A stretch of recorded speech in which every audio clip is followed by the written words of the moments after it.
नमस्कार साथियों। आज आईएनसी के आह्वान पे मैं नौशाद आलम देश के प्रधानमंत्री श्री नरेंद्र मोदी जी से अपील करते हैं कि आप आगे आइए। देश की जनता आपको आगे देखना चाहती है, आपके लाल आँख को देखना चाहती है। आपके तमाम तेवर जो 2012 और 13 से देश की जनता देखते आ रहे हैं, उनको दोबारा देखना चाहते हैं। चाइना की जो हिम्मत आज हुई है, आप अपने 56 इंच को लेके हमारे आगे आइए। देश के तमाम जवान, तमाम देशवासी आपके साथ खड़े हैं। चाहे हिंदू हो, मुसलमान हो, सिख हो, ईसाई हो, हर मज़हब, हर कौम के लोग एक एक इंच आपके पीछे खड़े हैं। झूठ तो भाषणों में सुना जाता है, इलेक्शन की रैलियों में देखा जाता है। ये देश की गरिमा और अखंडता का सवाल है। देश लहूलुहान है, जवान शहीद हो रहे हैं। ऐसे वक्त में आपका आगे आना देश के लिए बहुत ज़रूरी है। ये टाइम है कि आप आएं, देश को कॉन्फिडेंस में लें और चाइना से आंख मिलाएं। 20 जवानों की शहादत यूं ही जाए मत होने दीजिए प्रधानमंत्री जी। इस देश ने जो 70 सालों में किया है, हम उम्मीद लगाए बैठे हैं कि इन 6 सालों में आप कुछ परसेंट तो करें। यहाँ पे किसी निगेटिविटी की बात नहीं है, कोई आपको क्रिटिसाइज़ नहीं कर रहा।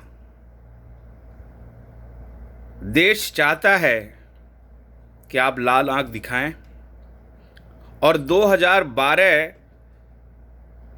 से लेके 2000 बल्कि 12 नहीं बल्कि पहले से ही बीजेपी और आरएसएस के जो डेलीगेशंस चाइना में जाते रहे हैं, उनके ज़रिया जो भी एग्रीमेंट्स हुए थे 2014 से पहले, और जब आपकी सरकार आई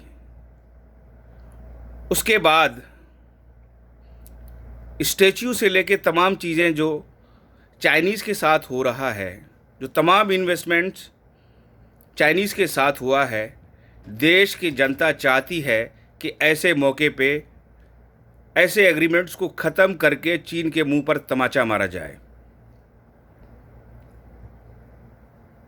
देश किसी एक व्यक्ति, किसी एक जाति, किसी एक धर्म विशेष पे नहीं खड़ी है। इनको बनाने में हमारे पुरखों ने न जाने कितनी शहादत दी हैं। 18वीं सदी से लेके 19वीं सदी तक देश ने जो झेला है अंग्रेज़ों के साथ, और सावरकर और उन जैसे सो कॉल्ड देशभक्तों ने जो हिंदुस्तान में तांडव मचाया था आज़ादी से पहले, हम चाहते हैं कि भारत में अब वो ना हो। हम चाहते हैं कि देश की प्रधानमंत्री एक एक आदमी को ये नसीहत दे कि राष्ट्रभक्ति क्या है। राष्ट्रभक्ति कोई जाली चीज़ नहीं है। ये वो चीज़ नहीं है जो लोग आज के दिनों में डिफरेंट स्टेट्स में बांटते फिरते हैं। यही टाइम है राष्ट्रभक्ति दिखाने का। मोदी जी, आप सरहद पे तो जाइए, आपको डरने की ज़रूरत नहीं है। देश के सेना आपके पीछे है, पूरा देश आपके पीछे है। आप सरहद तो देखिए, गलवान का क्या सूरत हाल है, डोकलाम का क्या सूरत हाल है। देश दुनिया तो आप घूम लिए, एक आध चार्टर फ्लाइट यहाँ का भी लें और देश को बताएं कि आपने क्या देखा, चाइनीज़ कहाँ खड़ा है और उनके तमाम मंसूबों को आप कैसे फेल करने जा रहे हैं। ये टाइम है कि आप जवान और इन शहीदों को सही श्रद्धांजलि देते हुए देश की गरिमा को बढ़ाएं। हम चाहते हैं कि देश के प्रधानमंत्री आगे आएं और हम सब आपके पीछे खड़े रहेंगे। जब तक ये देश है, हमारी जान भी सुरक्षित है और हम देश के लिए लड़ेंगे। आपके तो कई मित्र हैं जो कि हफ्तों में कहते हैं कि भाई मेरी आर्मी और मेरी सेना और मेरे लोग खड़े हैं, हम जब चाहेंगे जो कर देंगे। आप उनको भी लाइन में ले आइएगा, भले वो हमारे से पीछे खड़े हों, कम से कम देखेंगे तो सही कि वो लड़ने के लिए तैयार हैं। उनके शरीर में जो है असल देशभक्ति है कि नहीं है, हम भी देखना चाहते हैं। बोलने को बहुत कुछ है, ये समय है क्रिटिसाइज़ करने का नहीं, ये समय है कि हम सब लोग, हमारा पूरा समर्थन सरकार के साथ हो। और हमारा है प्रधानमंत्री जी, प्लीज़ बोलिए, देश को झूठ मत बोलिए। देश सच्चाई जानने के लिए तैयार बैठा है, इंतज़ार कर रहा है कि अब आप कब 8 बजे आएंगे और देश को अपनी मन की बात बताएंगे और ये कहेंगे जी हम जा रहे हैं डोकलाम, हम जा रहे हैं गलवान। हम देखते हैं, खुद से देखते हैं कि चाइनीज़ की कैसे हिम्मत हो गई। हमारे पीछे पूरी सेना खड़ी है, पूरा देश खड़ा है। उसके बाद हम देखते हैं ये छोटे आंख वालों को कि कैसे क्या कर लेता है। प्लीज़ अब जल्दी से कोशिश करिए कि ये गलवान वैली का मसला जो है, पुलवामा, डोकलाम और तमाम जैसे मुद्दे हैं, किसी में 1 महीने का मोहलत मांगा आपने, किसी में 6 महीने का मोहलत मांगा, लेकिन कुछ नहीं हुआ। इसमें मोहलत मांगिए, चूँकि ये देश की गरिमा, अखंडता और प्रभुता की बात है। इसमें टाइम कंजम्पशन का कोई चांस नहीं है। इसमें सीधे तौर पे आप एक्शन लीजिए। पूरा देश आपके साथ खड़ा है। हम बार बार कह रहे हैं कि पूरा देश आपके साथ खड़ा है। श्री राहुल गांधी आपके पीछे खड़े हैं और हम लोग उनके सिपाही हैं, और हर एक सिपाही राहुल जी का आपके पीछे खड़ा है।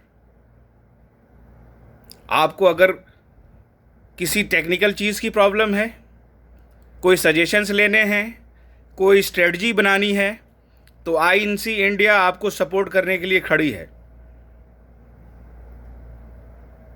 अगर आपको ये लगता है कि आपके स्टेप्स को या आपके एक्शंस को लोग दोबारा जो है क्रिटिसाइज़ करेंगे, तो आप ऑल पार्टी मीटिंग में आएँ, INC के श्री राहुल गांधी, सोनिया जी को साथ में लाएं, स्ट्रेटजी बनाया जाए और तुरंत इस पे एक्शन लिया जाए। और इस मसले को नज़रअंदाज इस तरीके से नहीं कीजिए कि चाइनीज़ रेस्टोरेंट को बंद करा के वहाँ पे कुछ लोग जाके तोड़ फोड़ करके, बेचारे गरीब आदमी और जो छोटे दुकानदार चाइनीज़ आइटम्स को बेचते हैं, सामानों को बेचते हैं, उसको वेंडलाइज करके देश को ये बताया जाए कि भाई हम चाइना से आंख में आंख मिला रहे हैं। ये सारी चीज़ें जो है अब नहीं चलेगी। गुजरात के लोगों की जो बड़ी कंपनियों के, चाहे वो रिलायंस की हो, अडानीज़ की हो या चाहे जिसकी भी हो, 2014 से 2019 के दरमियान में जितनी भी एग्रीमेंट्स हुए हैं, चाइनीज़ को, उनके प्रेसिडेंट को ये मैसेज भेजा जाए कि गलवान से वो जाएं, तुरंत जाएं, नहीं तो ये सारे एग्रीमेंट्स ठप होते हैं। देश इस तरह की लाल आंख को देखना चाहता है। एक तरफ से जो है चाइना को सब कुछ पसंद है और कभी झूला झुलाया जा रहा है, कभी, खैर रहने दीजिए, ये समय नहीं है कि उन सारी चीज़ों को किया जाए। हाँ, जो चीज़ें हमारे हाथ में हैं, जो इन्वेस्टमेंट इंडियन कंपनीज के हाथों चाइनीज़ ने की हैं, उनको इमीडिएटली विड्रॉ करने की बात की जाए, और पूरे आँख मतलब के लाल आँख के साथ। ये छोटे आँख वाले चाइनीज़ ऐसे नहीं मानेंगे। और यहाँ पे एक स्ट्रांग प्राइम मिनिस्टर और एक स्ट्रांग लीडर की ज़रूरत है। वो लीडर जिसके अंदर पूरी सच्चाई हो, वो लीडर जो सिर्फ सच बोले, वो लीडर जो सिर्फ टू द पॉइंट बात करे, वो लीडर जिनकी बातों में कोई छलावा, कोई मुद्दे को भटकाने वाली चीज़ें नहीं हों। वो लीडर बन के दिखाइए। ये वक्त है, लोग आपके 56 इंच की छाती को देखना चाहते हैं। प्लीज़ स्पीक्स अप फॉर जवान। This is the right time for you, mister prime minister. Thank you very much. जय हिंद।